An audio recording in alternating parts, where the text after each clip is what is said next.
আসো বাবা আসো। শফিক দেখো কে আসছে, আমার বাবা আসছে। আপনি আপনি আমার বাসায় কেন আসছেন? আপনার কি কোনো লজ্জা শরম নাই? 2 দিন পর পর আমার বাসায় চলে আসেন। শফিক এসব তুমি কি বলতেছো? উনি আমার বাবা, তোমার শ্বশুর হয়, তুমি এই ধরনের আচরণ করতেছো কেন? হ্যাঁ, আমি খুব ভালো করেই জানি উনি তোমার বাবা, আমার শ্বশুর। শোনো, উনি এমন কোনো ভিআইপি পার্সন না যে ওনাকে দেখে আমার খুশি হইতে হবে। শফিক এসব তুমি কি বলতেছো? তোমার কথার আগা মাথা তো আমি কোনো কিছুই বুঝতেছি না। উনি আমার বাবা মানে তোমার শ্বশুর হয়, আসছে আমাদের বাসায় কয়েকদিন থাকার জন্য, বেড়াইতে আসছে, আর তার সাথে তুমি এই ধরনের আচরণ করতেছো।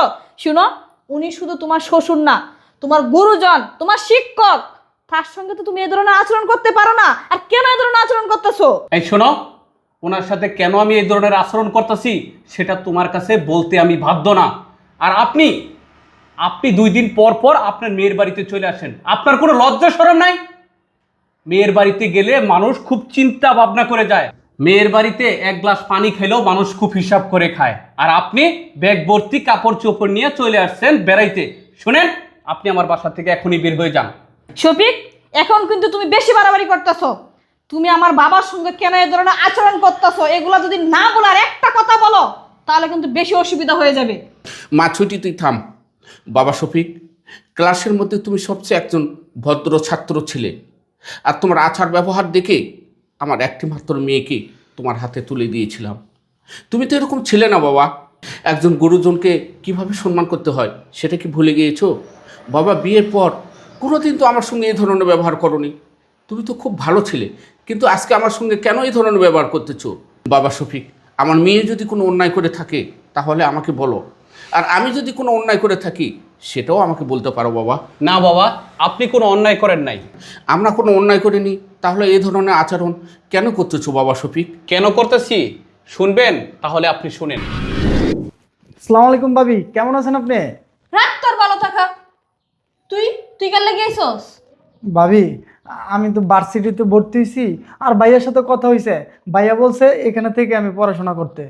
তোর ভাইয়ের সঙ্গে কথা হয়েছে দেখে কি তোর এই জায়গায় আসতে হইব?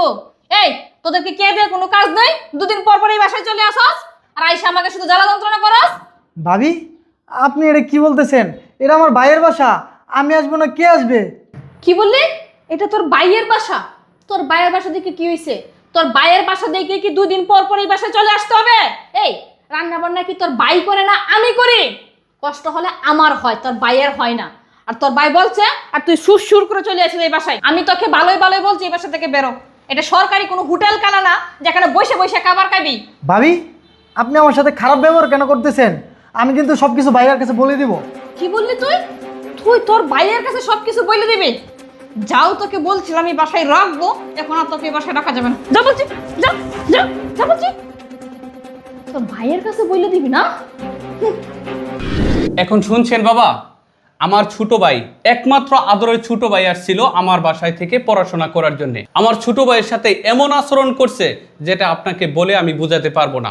ছোট ভাই এখান থেকে যাওয়ার পর থেকে আমার সাথে রাগে আর কোনো কথাই বলে না। বাবা আপনিই বলেন, আপনার মেয়ে আমার ছোট ভাইয়ের সাথে যে আচরণটা করছে সেটা কি ঠিক করছে? দাঁড়াও শফিক, আমি বুঝতে পারছি। মা সুইটি, তোকে আমি সেই ছোট্ট কাল থেকে কোলেপিটি করে সুশিক্ষিত করছি। তুই তো এরকম অমানুষ ছিলি না, কিন্তু আজ শ্বশুর বাড়ি আসা কেন এত বড় অমানুষ হয়ে গেছিস?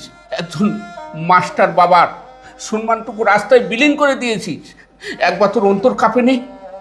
শফিক যা করছে ঠিকই করছে তো। শফিকের জায়গায় আমি হলে আমি এই কাজটাই করতাম। ঠিক আছে মা, আমি আর কোনোদিন তোর বাসায় আসবো না। তুই যেদিন মানুষের মতো মানুষ হতে পারবি সেদিন তোর বাসায় আমি আসবো। বাবা শফিক, আমি চলে যাচ্ছি।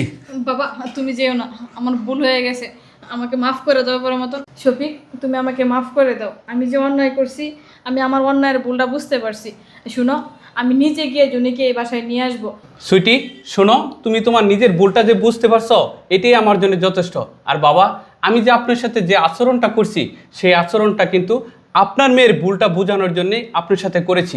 আমি যেটা করেছি সেটা কিন্তু ইচ্ছে করে করি নেই, ওর ভুলটা ভাঙানোর জন্যই করেছি। বাবা আপনি কোথাও যেতে পারবেন না, আপনার যতদিন ইচ্ছা আপনি আপনার মেয়ের বাড়িতে থেকে যাবেন, তারপর আপনি আমার বাসা থেকে যাবেন।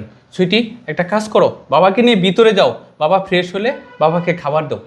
ঠিক আছে বাবা, চলো। আচ্ছা চলো মা।